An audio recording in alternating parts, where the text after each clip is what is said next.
Hey, what's up, everybody? Welcome to 4GwQPodcast, episode 1 of season 2. I know we had a 5-year season run with Inferno as the host, which was awesome, but now he took a step back for some other stuff going on, and I'll be hosting the podcast going forward, and hopefully one day Inferno does return. But in the meantime, I'd like to give a huge shout out to the Inner Circle Network. We are affiliate of them, tickgamesnetwork.com. And also a huge shout out to J Dubs, aka the graphic god for Xbox, gamerpicks.com. You can get your avatar there. He makes great stuff, animated, non animated, whatever you need, he can do it. He is the graphic god. And without further ado, before we introduce everybody, just real quick topics that we're going to discuss tonight are some of the stuff that everybody's talking about. It is the Sony and Microsoft Cloud partnership. EA and Activision kind of are pulling back from E3.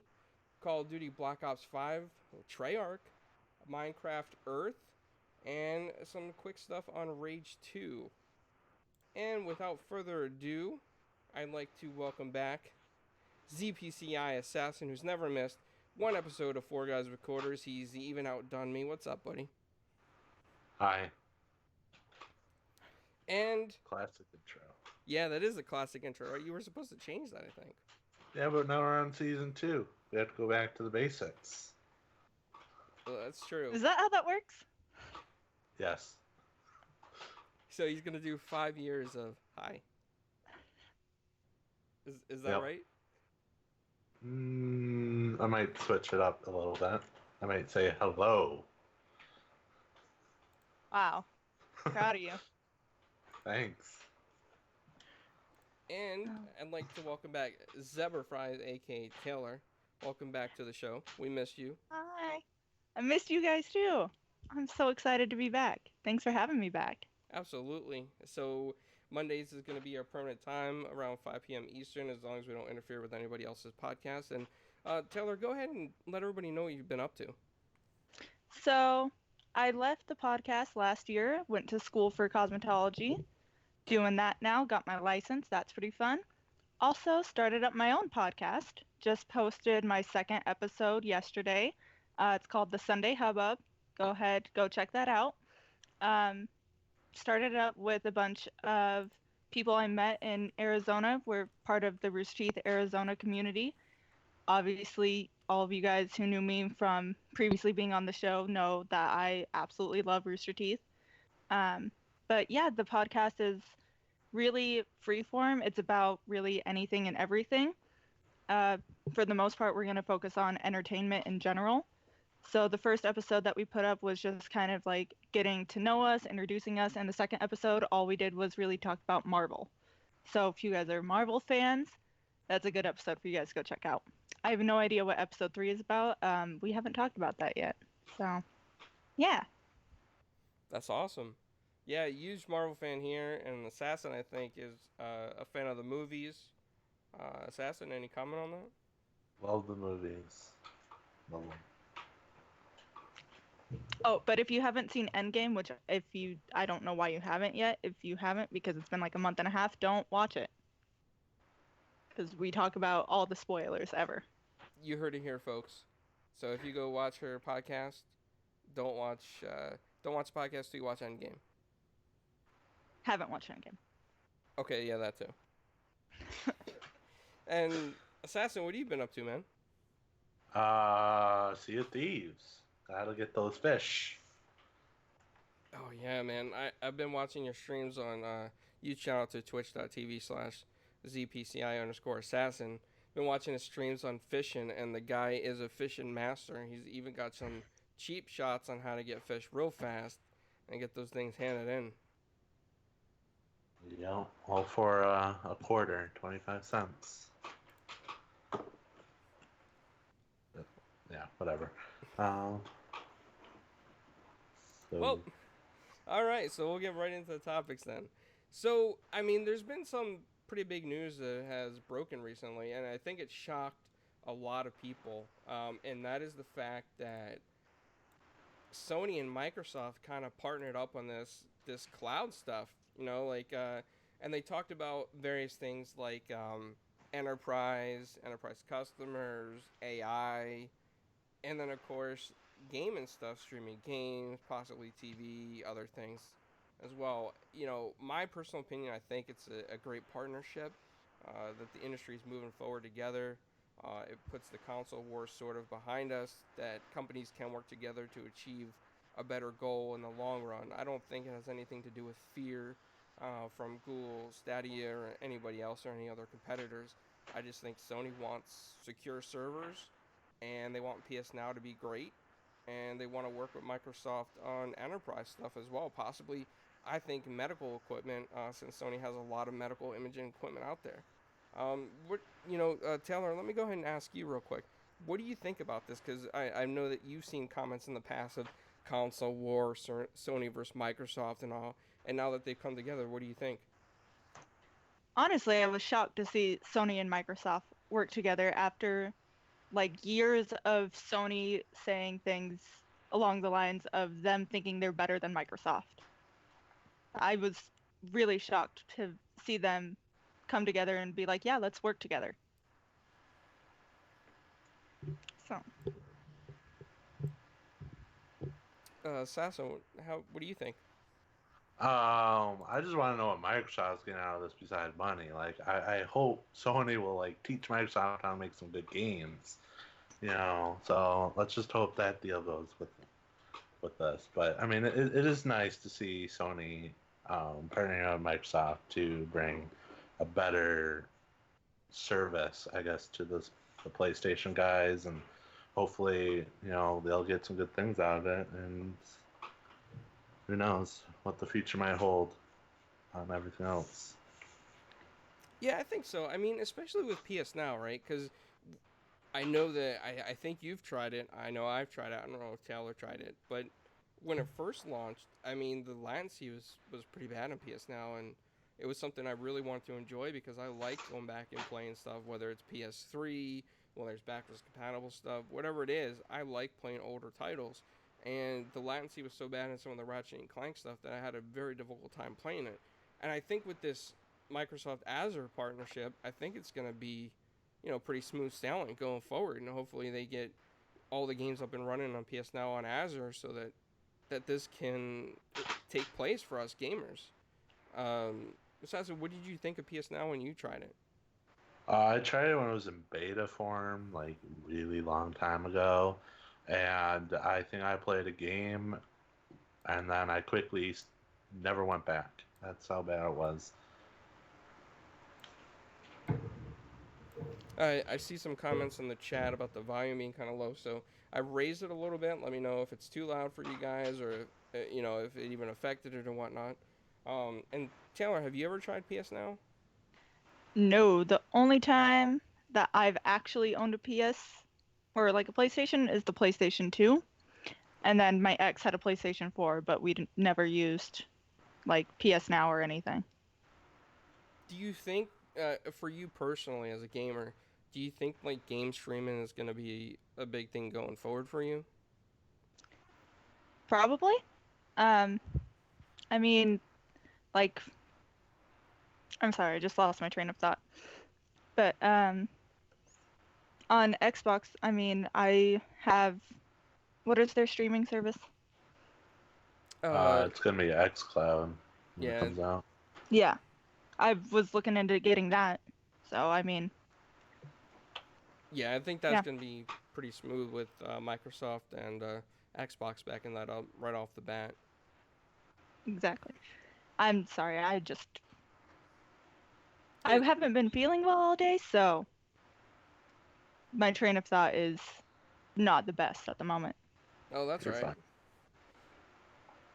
Well, there's something I wanted to get into now that we're kind of off this topic. But if anybody in the chat has questions or comments on the Sony Microsoft partnership, go ahead and lay it out there. I know that there's rumors that Nintendo's probably going to be hopping on this Azure stuff as well. So go ahead and lay out the comments in the chat, and we'll be happy to answer them. But the next topic I really wanted to talk about, and I know Assassin's very excited about this, right? It is going to be the future of Call of Duty. And what's going on. So, Assassin, can you tell us a little bit what's happening? Okay, so with Call of Duty, there's a 3-year cycle. It usually goes Infinity Ward, Sledgehammer, Treyarch. They each make their own titles, and then they have like outside help, like Raven Software, to make certain things. Like they made the War mode in World War II, for instance, or they just help make the game. And with Michael Condrey and I forget the other guy. When they left Sledgehammer, I guess they pulled a bunch of people. Well, at least um, Glenn did or whatever for his 2K team when they're making a game over there. So they left Sledgehammer, kind of do their own thing with like hardly any people, kind of like what happened with Infinity Ward back in the day. And now, so apparently, Raven was going to take over 2020's Call of Duty, and Sledgehammer was like the roles were reversed. So Raven was taking over, and Sledgehammer was doing what Raven would have done. And I guess Sledgehammer was super pissed off about that, which I would be too. If you're this big studio and now you're left to do like the side stuff. Um, let all that talent go to waste pretty much. So I guess like that Call of Duty was like a hot mess. No one could agree with anything. No one, nothing probably would have came out of that partnership. So I guess now Activision was pissed about that, and now Treyarch is taking over that game, which making it a 2-year cycle over again. Which I think the last Call of Duty that was a 2-year cycle was Ghosts, and look how that turned out. Um, so who knows what's going to happen with Activision and Call of Duty in the future? Yeah, it sounds like there might be some hard feelings going on behind the scenes, and you know, uh, just real quick, you shout out to Chance Glasgow, somebody that I met at Orlando IX, and he was one of the founders, the 20 people or so that founded Infinity Ward. And he gave a lot of speeches of what it's like behind the scenes for developers. And when a big company like Activision or even EA, for example, come in and walk in the door, they start giving directions to the developers, how they want the games done, how fast they want it done, how many people they want on the team, how they want to market the game, because everything's from a marketing standpoint at that point in time once a big studio and publisher come in. There's a lot of pressure on these teams to get these games out there. And if for some reason Sledgehammer or Raven weren't cutting it, I would not be surprised if Activision walked in with their business executives and were like, listen, guys, we're not happy. We need cuts. We need stuff happening. We're going to move it over to Treyarch. We're going to get things done. So, that's what I imagine behind the scenes after hearing some of those speeches of what goes on. Taylor, do you have any thoughts on this? Do you play Call of Duty? I don't play Call of Duty at all, so I'm at a complete loss with the subject. It's like the Star Wars stuff all over again for me. Ooh, and that's Say that's that. that's Marvel now. The Star Wars, it's all Disney. They're all together. I know, but listen, it's still the same thing. Yeah, Star Wars and Call of Duty are like the two franchises that I'm just like, I don't know what's happening. yeah, that's all right. I mean, when it comes to Call of Duty, there's fans of Treyarch, then there's fans of Infinity Ward, then there's fans of Sledgehammer. So everybody has like their own personal favorite style of Call of Duty. And for me, and Assassin's going to disagree with me here, but I think Modern Warfare 3 was the best Call of Duty ever. But That's actually one that I played, and I like that one. yeah, I love that one. Like I love noob tubing people, with the rockets and everything. I'm surprised that you didn't like Modern Warfare 2 because that whole multiplayer is rocket launchers and grenade launchers. Well, yeah, it was, and they had the care package glitch in Modern Warfare 2. Oh my god, I love that glitch. Especially what was it, the emergency airdrop. You just see, like, if you look up in the sky, just a billion of those things coming by, dropping packages. It was great. Oh yeah, it was awesome. And then I guess after a while, it kind of got difficult playing on the servers once everybody started having everything. But it was a blast, man. And Treyarch is an excellent studio too. They really made those zombies pop out for Call of Duty. And I'm kind of excited, to be honest with you.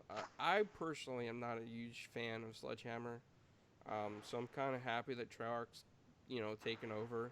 going from here. Yeah, but then that's the negative side though with Treyarch. Like they're struggling to put out content for Black Ops 4, and most of it is paywalled, right, or in their loot boxes. And now they're working on a game that they have to put out next year. So like Black Ops 4 is gonna be probably left to die out at this point unless they somehow can get another team to push out content. Shinzo Elite in the chat says that he liked Ghosts a lot. He thinks that was the last best Call of Duty.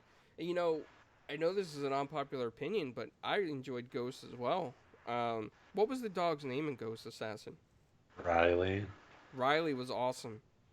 I love sticking that dog after people in multiplayer. That was so much fun. Don't lie, you guys enjoyed it because of the fish AI. The fish AI? I don't even remember the fish AI in that game. When Call of Duty Ghosts was first announced, they were shouting out like all their new things. So like the detail on their hands and the hairs on Riley is like so like next gen. And then they're like fish AI. You go up to a fish and it'll react to you. And that was like one of their talking points for the game, which only like offered like in one mission in the campaign. Wow. I'm going to have to go back now and see all that kind of stuff. Yeah. Assassin, you remember the weirdest things. Yeah, I do. But, I mean, it comes up every once in a while with the Call of Duty. Fish somehow come up. People are like, fish AI.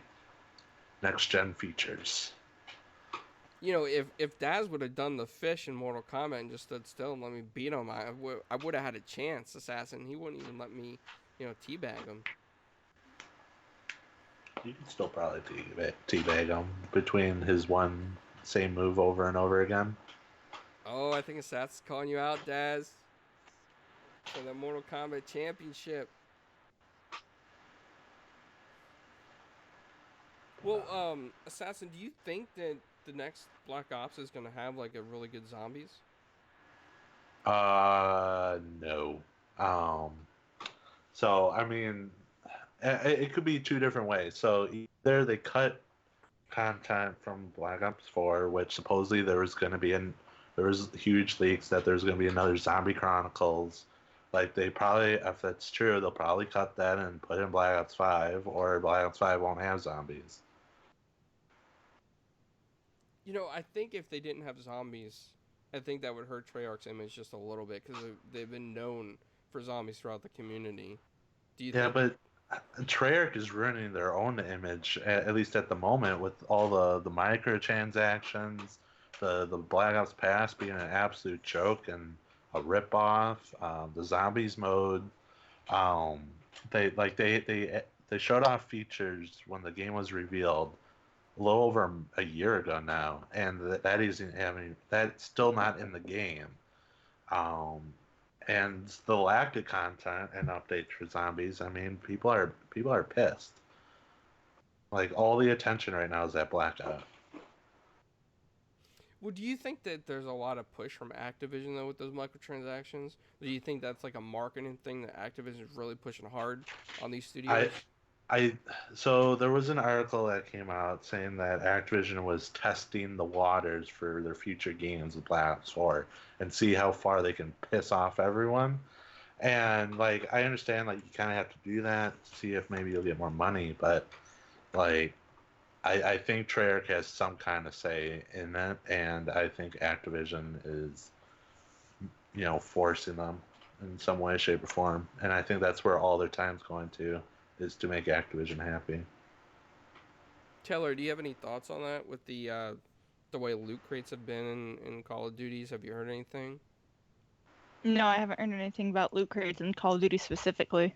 Well, here, let me paint you a picture. Okay, with Call of Duty Black Ops 4, there's a season pass, right? $50. Mm-hmm. There's a loot stream, kind of like Fortnite, but there's no challenges. You get like some every 55 minutes to an hour, you get an item, which has been utter garbage. It's mostly been calling cards and emblems, garbage no one wants. And then they have a blackjack shop, which is paywalled items where they put all the good items on there. Then they have loot crates, which there's like over 1,000 items, which offer camos, face paints and stuff. But like each camo, so like there's like, let's just say there's 40 guns, right? So each camo is separated in the loot box. So there's 40 of the same camos. There's weapon charms, which are split off. There's the face paints are split off. And you only get one item per hour. And there's duplicates. That's ridiculous. Yes. Oh, and then there's contracts, which are like $10 or whatever. And all these bundles are like, they had a hammer. It was big in the news probably like a month ago. A hammer and a bunch of loot crates for $30, and that was the only way to get the hammer. Was spend half of the money on the game, pretty much. Oh wow. Okay, what really, like, the only issue that I really have with like loot crates and stuff is when they allow duplicates. That's when I have an issue with the loot crate stuff. If they don't allow duplicates, then fine, whatever. But when they start allowing duplicates and then, oh, you just get like in-game currency or whatever, then that's when I have an issue. Because they're just stealing your money at that point. Yep. Yeah, I mean, I like Blackout, but when I started seeing all that other stuff that Assassin's talking about, I kind of like geared away from it. And I know I'm guilty because I bought stuff in Fortnite, right? So, but it just seems like that with Call of Duty, there's like money transactions for almost everything these days, and it kind of put me off from it. Not gonna lie, but I still enjoy the zombie stuff. I like the stories in there. Yeah. See, this is what makes me feel better about having spent so much money on Smite, which is a free game. Because buying stuff in chests or whatever on there, you don't get any duplicates. Once you unlock something, it's unlocked, and once you unlock everything in a chest, you can't buy anything more in that chest. Well, that's nice. Yeah, that is kind of nice, and I know that Smite's taken off with their world championships and other stuff. And real quick, Taylor, I seen some pictures on social media a while ago that you had gone to like their events before. What's that like? Yeah, so actually, when I was still with my ex last year for 2018, we went to DreamHack Atlanta, which is where Smite Worlds was just held. So we got to go see that. That was pretty cool. That was also where Halo Worlds was being held. What else was being held there? I think Smash Brothers World Tournament was being held there. And a couple other tournaments were being held there. So if Smite didn't have something going on, we could go walk around, kind of see what other things were going on, watch some other tournaments from afar. We got to meet other players from different games, which was really cool. And we got to meet some streamers who were there. They had like a whole stream center that was up. Made a couple really cool, awesome friends there. But yeah, so that was a ton of fun, and I hope that I'm able to do it again this year. So we'll see. We'll see what happens with work. But yeah, that would be awesome for you to be able to go back to some of those events, because I know that you had fun when you met some of those other Smite players and other League players, and it was kind of cool with you taking pictures of them on social media. It looked like a blast. Yeah, it's a ton of fun, and all of them are super nice, super chill, and you can tell like they're having a really fun time just doing what they love to do. Well, speaking of which, as you're traveling in your adventures, for everyone here on the panel, there was a game called Pokemon Go that became extremely popular. We even did an episode on that a while back. Taylor was on that too. But now Microsoft's coming out with something called Minecraft Earth. And Taylor, if you go on adventures with Minecraft Earth, you can take pictures and blocks may appear in AR, kind of like Pokemon Go. What do you think about that? So I watched the trailer for it right before the podcast, and just why is Minecraft Earth a thing now? Because Minecraft is so popular. Why not? Like, It's just I don't see the appeal to it, honestly. I mean, in a sense, I can see a lot of grown-ups like walking around being like, "Oh yeah, I'm gonna get that block. Oh yeah, I need the obsidian block, or something weird." Just walking around like taking pictures and hoping it snaps something really cool. I'm not gonna lie, when Pokemon Go first came out, I was kind of hooked on it for a little bit.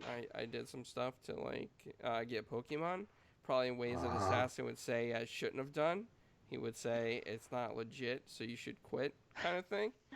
Listen, we all know what you did, clowns. We Yeah, all know you what don't you you did. don't need beat around the bush here. So We all know. You fully disclosed what you did. kind of excited about this Minecraft Earth, and I'm sure it's attached to your Microsoft account, so you don't want to do anything I posted in videos on Pokemon Go in the past. So, because you want to keep your Microsoft account because you want to have fun with it. So, So but clowns is saying make a secondary Microsoft account. but it does look like fun, and I think I would kind of have fun catching like different blocks and stuff. I liked Minecraft, and I had a lot of fun on that on the Xbox until Assassin blew up my farm, which he's still in denial over. I did not blow up your farm. There's these little creatures. They're a little bit big. They're called creepers. They go, and then boom, that happened. Yeah, he like had them follow him all the way to my farm, because my farm wasn't just on the ground; it was like underwater, under glass tiles, and it had like this really cool waterfall going around it, and it was like an underground farm. And Sass just comes along with little creeper buddies, creeping, and then boom, everything's gone. Not the best thing about Minecraft is you can replace those blocks. Yeah, but I spent so many hours in survival mode building that assassin. Because remember, we don't do creative mode. Yes, creative mode doesn't count. Blah blah blah. Yep. Well, in creative mode, you can't get achievements. Yeah. So see? what's the point of it? Well, Clown probably has workarounds of that. No. No. Sass, not me. Okay. Taylor, so like, I know that you said you watched it. Were you ever a Minecraft fan? See, I like Minecraft. I like playing it. I mean, Achievement Hunter, obviously, I like to watch them play it. Like, it's fun, but I don't need an AR version of it. I don't like. See, with Pokemon, I got the appeal of it because it was catching Pokemon. That was fun. I don't need to go around collecting blocks in real life. That's just my opinion on that. See, I think I would have a blast. I'd be like, waiting in the car line to pick up my daughter at school, and I'd be like, oh, look at this. Oh, look at this. I'd be like in the car, like, getting pictures of these Minecraft blocks. Everybody would probably be looking at me funny. Assassin, do you think you would be into this? Well, the question is because I'm slack and I didn't watch the video, but can you build stuff with the blocks? I'm assuming. Yes. See, then that's gonna be cool. You can let your imagination run wild and build things in places you would never expect, like put blocks in your fridge or something, and go to like a skyscraper next to you and just build stuff around it, or just let your imagination run wild. What about taking pictures of creepers, and then if you can connect online to like your friends, just bringing them to Assassin's Minecraft Earth? I mean, that would be fun, seeing these creepers blowing stuff up, like farms. Like farms? You mean my farm? Like No, I didn't say that because I didn't blow up your farm. Rest in peace, farm from 2014. And you were such an ideal farm, and I'll never be able to create you again, thanks to Assassin. I mean, you could recreate it. Yeah. You just replace the blocks. Should we just make an episode of recreating your farm? We could. There you go. I think I still have the world. Do you? I try to log back into the world, and I guess because of all the updates, like half the blocks are missing. Yeah. Yeah, it's a shame. I'm gonna miss it. But you know, I don't think we're gonna miss it like you miss Rage 2 Assassin. Oh my god, that game is so trash. I can't believe you say that. Because it's not good. Assassin. I can't believe it. I'm seeing all these people on Twitter having fun with the game. Like all these people I follow, and they're just having a blast. And I hear you talk about in party chat, and you're like, game is bad. It's terrible. So like I put almost 6 hours into the game. I almost beat the story, which everyone would be complaining about on other games. So I don't get why no one's complaining about that. Um, what else? There's like the same stupid little thing all over the map. Like I don't want to do the same four things constantly. I give shit to Assassin's Creed for that. Um, what else? The lack of ammo. So I did this boss fight. Okay. I was an idiot and didn't buy ammo before I went and started a mission. So I had maybe like 2 rounds of not 2 rounds, 2 magazines of assault rifle. I probably had a full, maybe half of the capacity of a pistol, and like 10 rounds of a shotgun. I go to the boss fight, no ammo. Like, and I ran out, so I'm just like punching everyone because there's just no ammo. Like, who makes a boss and just not give you ammo? You know, Daz is saying in the chat, Daz has a couple comments for you. One, he's asking you, are you smoking Yahoo? I guess he means like the Yoo-hoo chocolate drink. And then he says that you need a game tutor. Yeah, well, the games, I mean, it's extremely easy. So I don't think I need a tutor for something easy. And I'm not playing on normal. I'm not playing on little baby mode. And I'm not playing on super difficult whatever mode either. Because Little I baby don't. mode. Do you get like a baby carriage for your vehicle in baby mode? Sure, why not? I mean, look at Wolfenstein. You pick the easiest mode. The dude has a pacifier and like a little baby hat on. So a little Wait, baby what? mode. You have you played Wolfenstein? Like No, I haven't. Okay, so there's like 6 difficulties, and like the easiest one has a pacifier and like a little baby hat thing. That's my favorite thing. I love that. Well, I got into this game. As you know, I was an early adopter and I pre-bought it before it released. I'm not even upset that it went $10 off with like 48 hours.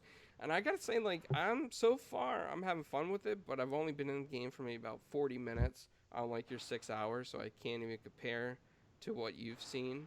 It sounds like your eyes are bleeding occasionally. But I'm just having a blast, man. Like it looks like the character models from Doom, the way it's designed, with the open world of Mad Max, and some of the towns remind me of like Borderlands kind of towns. Like there's just little dinky towns in the middle of nowhere. So far they're coming across my 40 minutes. The only thing I couldn't figure out is how to use the garage to get the Phoenix car to come to me, but probably because I didn't pay attention to the tutorial. And that's why I would need a game tutor, Daz, because I don't know how to do certain things because I skip stuff and I rely on Assassin to tell me, and a lot of times he's like, play the game. Play the game. So, some stuff I don't know how to do, and I should know how to do. Tell me. Oh, go ahead, Assassin. And another thing, like the story, right? It is extremely boring. Like you get shoved these characters, know nothing about them really, and then like 2 minutes later, you're done with the main story mission. They're left to the side. It's whatever. Like it's just terrible. I don't get it. I feel like Avalanche should not make open world games. They make terrible open world games. Look at Mad Max. That's literally it's Mad Max in Rage 2. Just little dinky little towns with like 3 collectibles, and that's it. I gotta say though, like I like Mad Max. I had fun with it, and I liked Just Cause 3 a lot. Like that was my favorite Just Cause ever. I had so much fun in that game, Assassin. I really enjoy Avalanche stuff. Yeah, but that their whole games is like I said, is just dinky little towns with collectibles and then extremely repetitive everything else. Like the explosions and stuff, and trying to figure out different ways to explode things and flying around. Like that's fun, but everything else is just like rip your eyes out because you're super bored. Well, I think the Metacritic, the user score anyway, is somewhere along with you. I think it was like at a 60, the user score, I want to say, like a 6 or something. Yeah, And user score is 6, and I think like Metacritic is like 70. yeah, Oh, they're being generous there. Yeah. wow, Assassin. So if you had to rate this game, Assassin, what would you rate it as? I think 6 is a pretty decent score. I would probably give it even a lower score, probably by 5.5.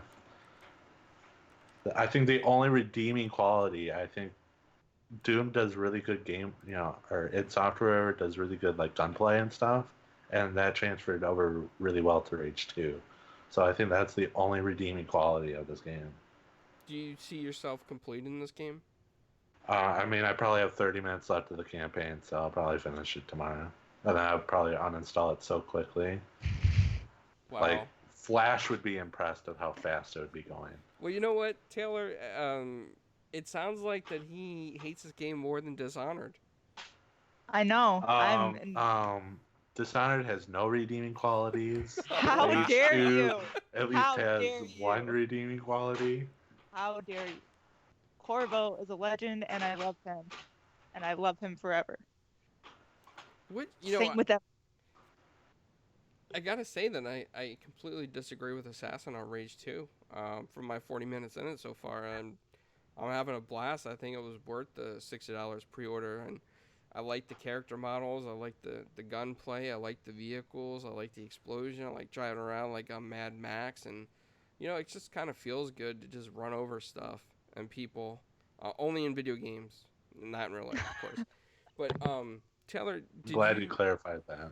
Yeah, because you never know. I mean, some kid might take a go-kart and accidentally hit somebody. Taylor, did you ever play Doom or anything with these type of character models? Like the newer version of Doom? No, I haven't. Nope. Huh? Huh? Have you had a chance to see anything on Rage 2 yet? I've seen some of the stuff for Rage 2 come out. I looked at a lot of the reviews for it. A lot of what people have said about it is exactly what Assassin said. The gameplay was good, or like the actual like gameplay and like the gunfights were fun, but the world was empty. There wasn't a whole lot to do outside of it. It was just like the actual fights were fun, and that was it.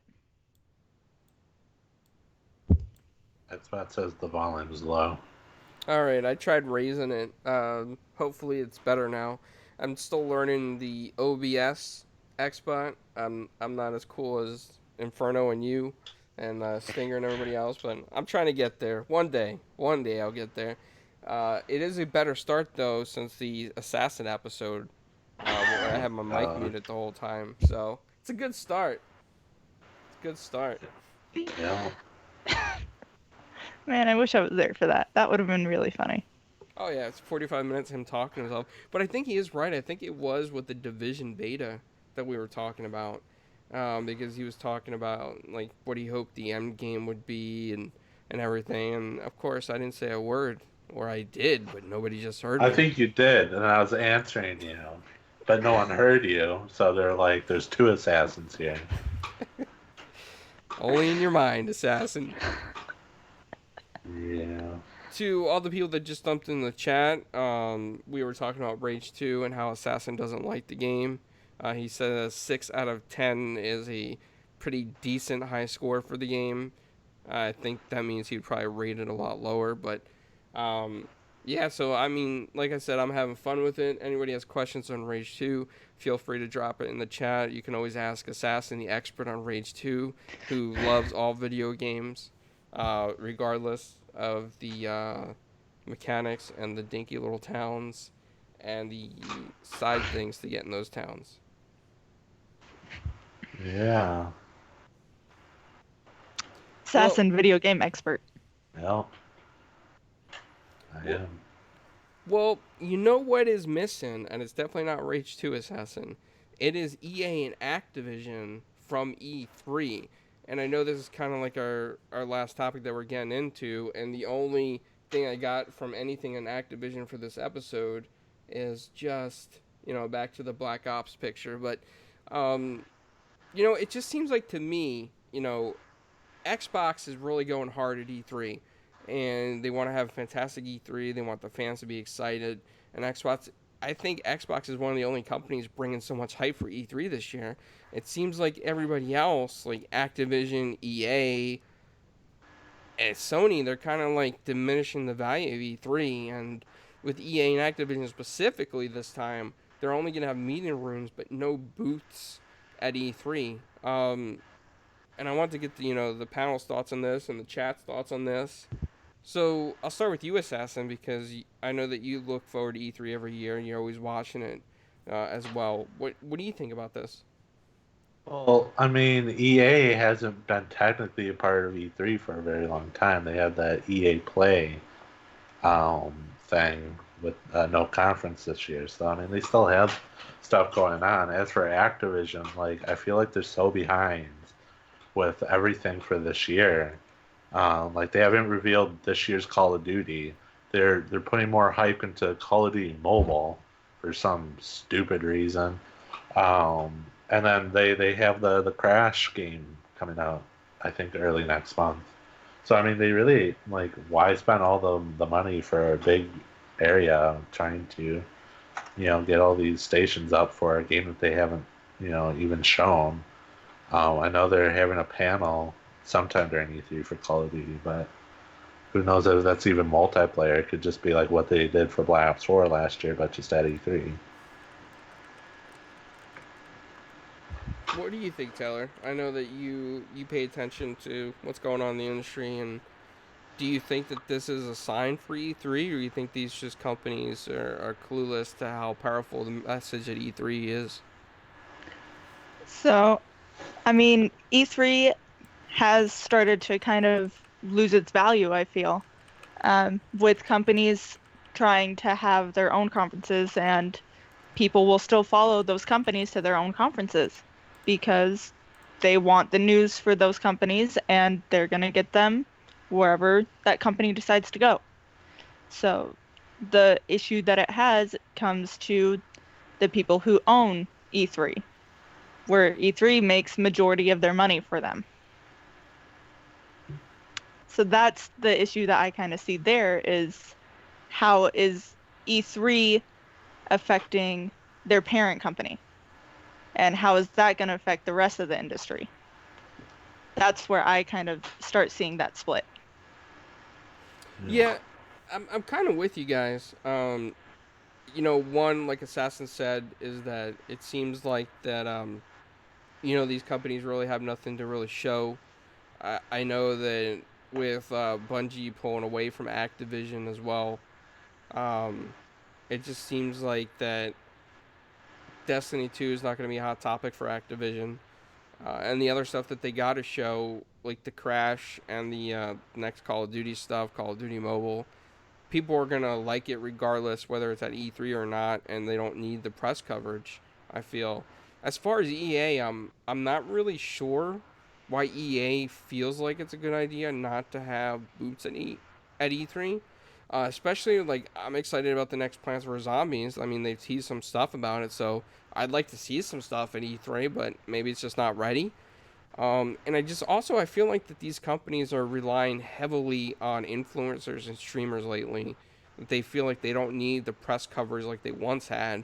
And on top of that, they have more control over what an influencer and a streamer might say about their products, or, they might get blacklisted, as some accuse them of doing. I think that's a big part of it because the press, it seems like the press is on the whole opposite end, and the press will say whatever the heck they want to say, regardless if it hurts the company's feelings or not, whether it's nice, whether it's rude, whether it's even, not accurate lately. So I just feel like that's where these companies are coming from. And as far as Sony not being there, I think that's because they've been showing the same stuff over and over. They don't really have much to show right now, I don't think. And the biggest news lately is just them and Microsoft with the cloud streaming. But Xbox seems like with all the studios they're acquiring, they're really going hard at E3 this year, and they got a lot of excitement pumped behind it. They got a lot to show, so it'll be interesting. It's like, one of the biggest people in the gaming industry are excited about E3, and all these other people are starting to pull out. And the way the coin falls is going to be interesting. That's my take on it. I don't know how you guys feel about that. Well, EA definitely loves their live or the YouTubers and stuff. I mean, look at Ninja got $1 million for Apex Legends. Why spend the money on people, letting them play their game when you can just give it to Ninja? Yeah. Yeah, I definitely feel like the culture has shifted where it used to be you wanted everyone to kind of focus more on these big conferences, where now you see, people are more focused on these kind of, like, these influencers. Let's focus on the influencers and not so much the conferences. Like, maybe do one a year and then we're fine. No. Yeah, I could see that. The only thing is, I would think, is like, are they gonna, if these companies just do conferences, are they gonna be around the same time as E3, or are they just gonna completely ignore E3 in the future and be like, oh, we're gonna do it whenever we want to do it? That's the thing. And I know that E3 has or E3's parent company or something. I don't remember exactly what the verbiage was, but they have a contract with the convention center until 2023. So they have another 3 years after this that they technically have to fill that convention center. But are they going to be able to do that if people keep pulling out? Yeah, it'd be interesting to see, because E3 might become more of a fan service in the future. I mean, I don't expect Xbox to pull out of E3 anytime soon, especially with their Fan Fest going on. And with them opening the doors for the public to come in, I think they're kind of shifting it, from big journalism to the public. And I think they're still hoping to take in influencers and streamers. And I think that if E3 can get, more guys like Ninja going there, it'll show value to some of these companies that might be thinking about pulling out. And then on the flip side, like Assassin said, if EA just wants to give $1 million to, like, Ninja, that might be their E3 money right there. So it would just be interesting to see, and I'm really interested in what the chat is saying here. And Xbot is talking about his personal hobby in the chat. I just glanced at the chat and it turned into something else. I'll tell you what, though, Xbot, UK Dazarus will vape you in Mortal Kombat. That is facts right there. Yeah. Assassin's like, yep, I gotta agree with that, because I'm not playing Mortal Kombat anytime soon. Nope. Wow, it looks like we actually got through all the topics in record time. So any questions in chat, feel free to drop it down there. And 4GwQPodcast has taken on like a new turn in the future as I'm hosting. We do expect to get somebody else on the panel in the future, guest rotations as well. In a future episode, our buddy Maverick, who's working behind the scenes, will come on. We're hoping one day Inferno will come back, at least as a guest. And a huge shout out to Inferno for a fantastic 5 years, man. I think the way that he's directed the podcast and the way that he's, tuned the software to do this kind of stuff, I think he's a man of many talents. And we're going to miss him greatly here as he moves on with his personal life and focuses on other goals. But a huge shout out to him for all the inspiration he did for so many people the past 5 years, helping them out. He was always available to help with OBS and other software people had questions on.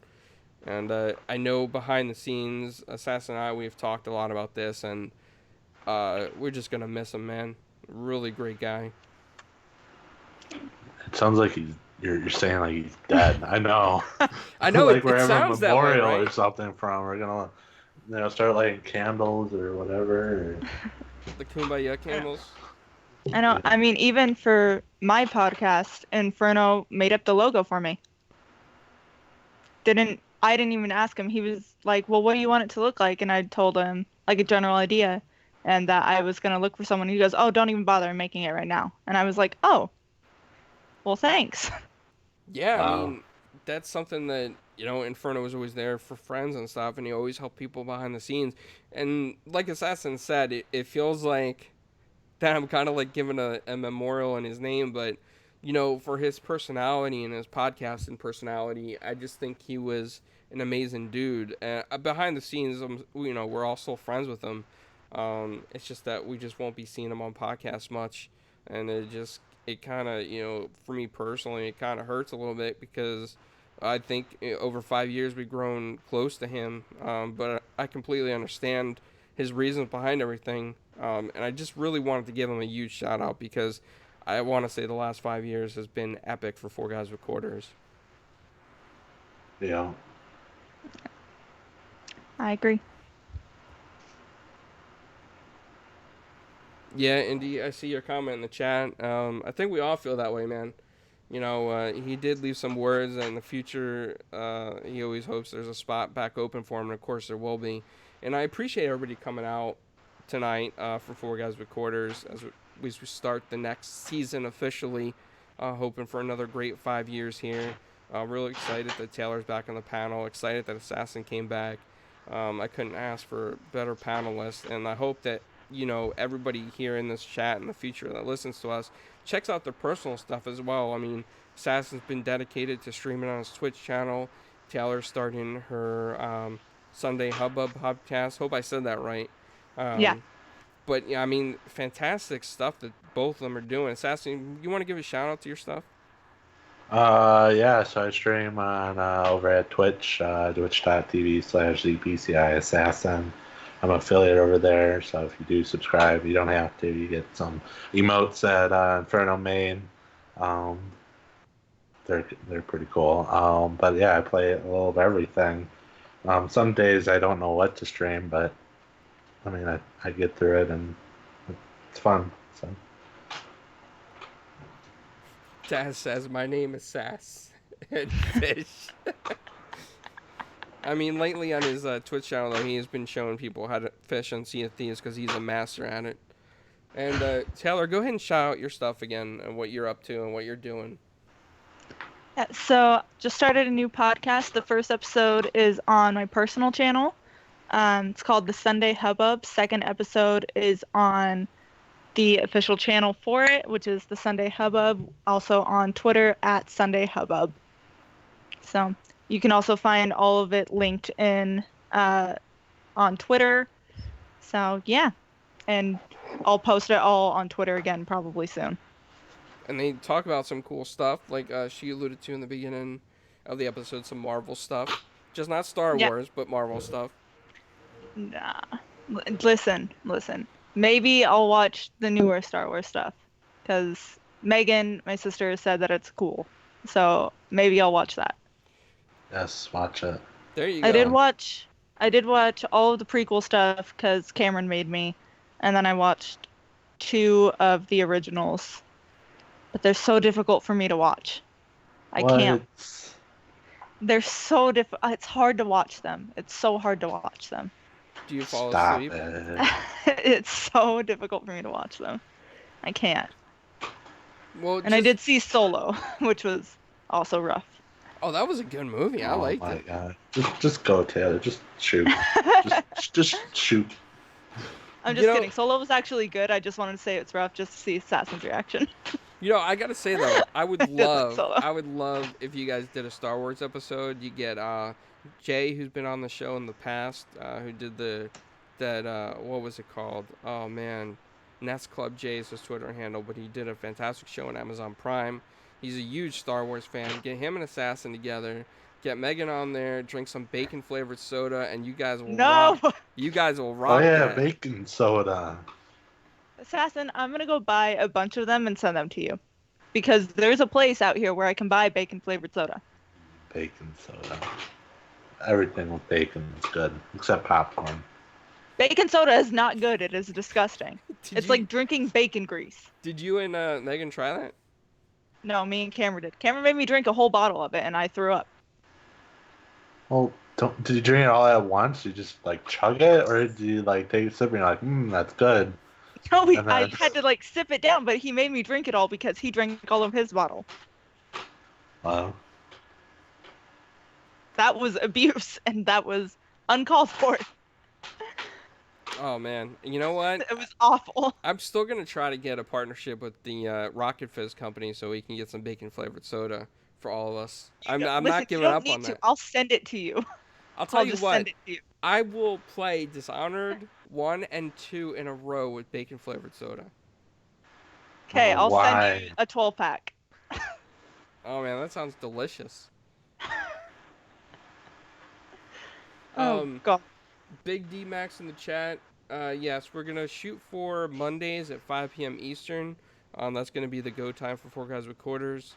We're calling it season 2.0, the next 5 years, however you want to phrase that. But yeah, 5 p.m. Eastern is what we're trying for. And Dazra says he'd rather eat sassfish. I never heard of that. That must be like I don't a even UK know what thing. that is. It sounds disgusting. That must be like a UK thing, like fish and chips. Yeah. Assassin's like, no, I'm not having any of that. I'm not gonna eat no fish and chips anytime soon.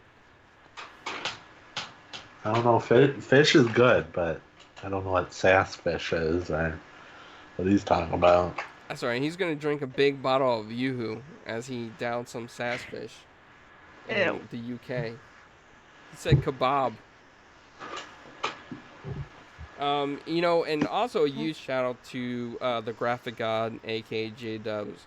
He does awesome Xbox gamer picks. XboxGamerPicks.com. You can order yours there. Avatars, moving, non-moving, whatever you need.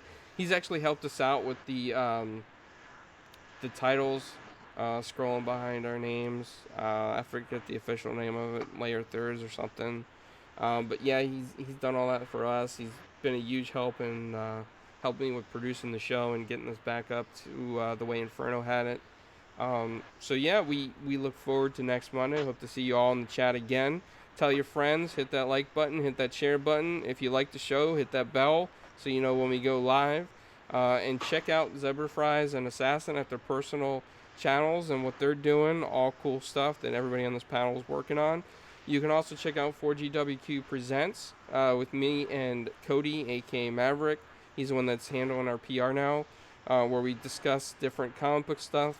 You can even catch an episode of Assassin on there talking about Star Wars, which was a lot of fun.